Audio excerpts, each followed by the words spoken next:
Tuloy yung report mo, Raymond. Nung naging teacher ka, ikaw ba'y nambabato rin ng eraser tsaka chalk, Raymond? May stick ka rin ba ng kawayan? Bawal na sa panahon namin yun. Wala. Hindi Inabutan naman, sila kay Raymond. May corporal punishment anong araw. Ay, bawal na yung corporal punishment nung panahon mo.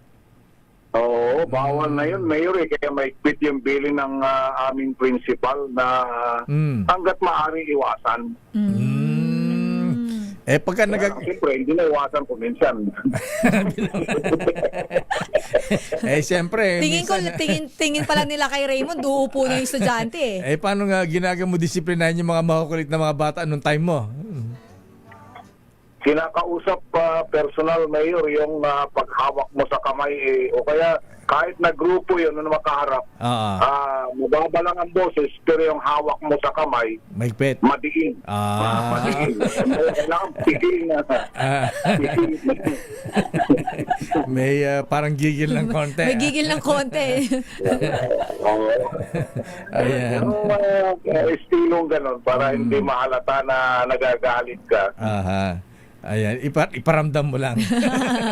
Kaya yung iba nasa likod ka pero yung kamay mo nasa tagiliran. Okay, so ano latest yan sa Senado, Raymond?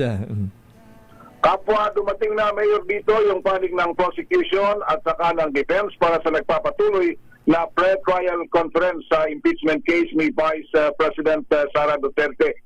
Ang personal kong nakita sa panig ng prosecution, Mayor, ang dumating si Congresswoman Jervin Luistro ng Batangas at magkasabay sila na umakyat si Congresswoman Leila de Lima at si Congresswoman Zamora ng San Juan.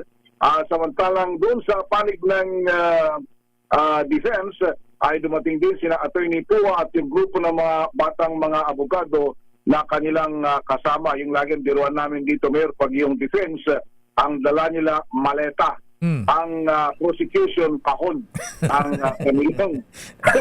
kanilang iniaakyat dito sa Senado, Mayor.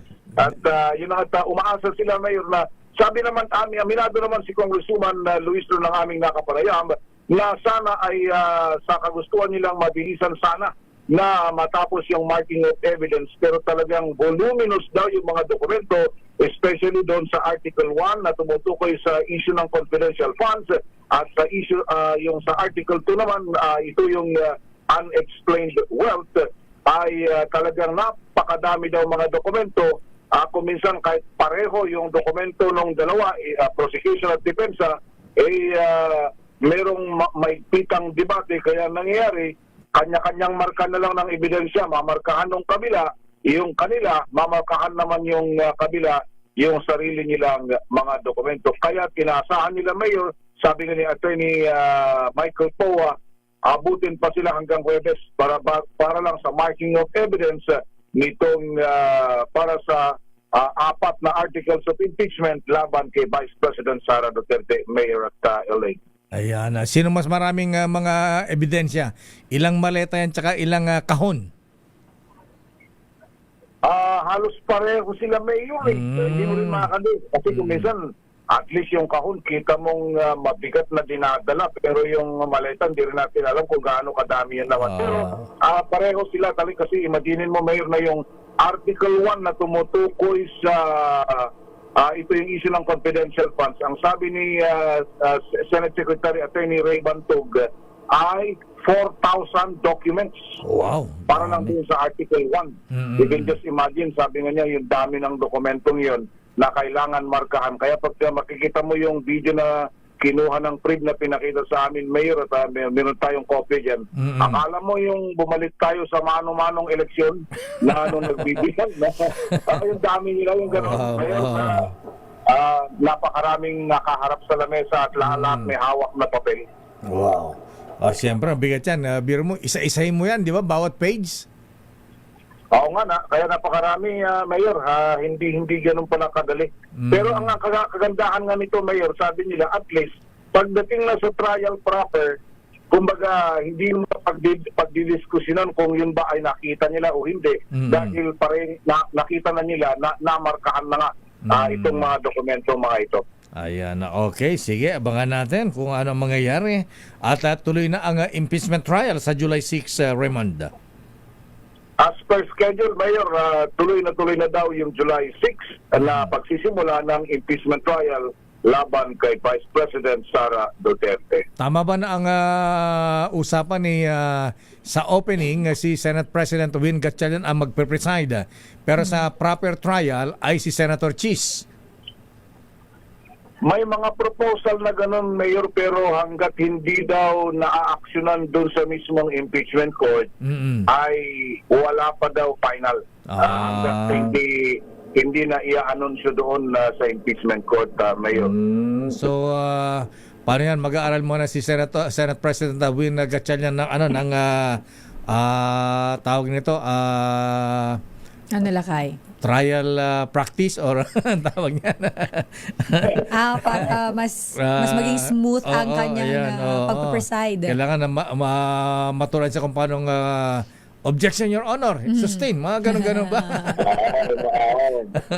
Yun yung problema nila dito, Mayor, kasi hindi naman sa minamaliit yung kakayahan ni Senator Win, pero siyempre iba pa rin yung abogado kasi Mayor. Kasi siyempre may automatic na halimbawa objection or may move to dapat automatic pag-abogado kahit pa paano mas lamang sa mga ganitong mga bagay. Ayan, correct. Yung lalo mga technicalities. Okay nga, Rod. Maraming salamat, Your Honor, teacher, principal. Pero talagang Mayor, magandang itong pronouncement dahil ng magkapatid na Camille at Mark Villar, wake up call yung nangyari doon sa Tacloban City at dapat ay bigyan ng counseling ang lahat ng mga na-involved doon sa insidente, particular may mga guro, estudyante, empleyado, at ganoon din yung mga magulang. Teka, sino bang sino Education Committee Chairman sa Senate? Ang Basic Education, si Senador Bam Aquino. Nga pala. Education ay si Senador Joel Villanueva. Ayan. Okay nga, Rod. Maraming salamat, Raymond. Mula sa Senado, ito si RH28, Raymond Adbas para sa DZRH, uno sa Pilipinas, uno sa Pilipinos. Maraming salamat, Teacher Raymond Dadpaan.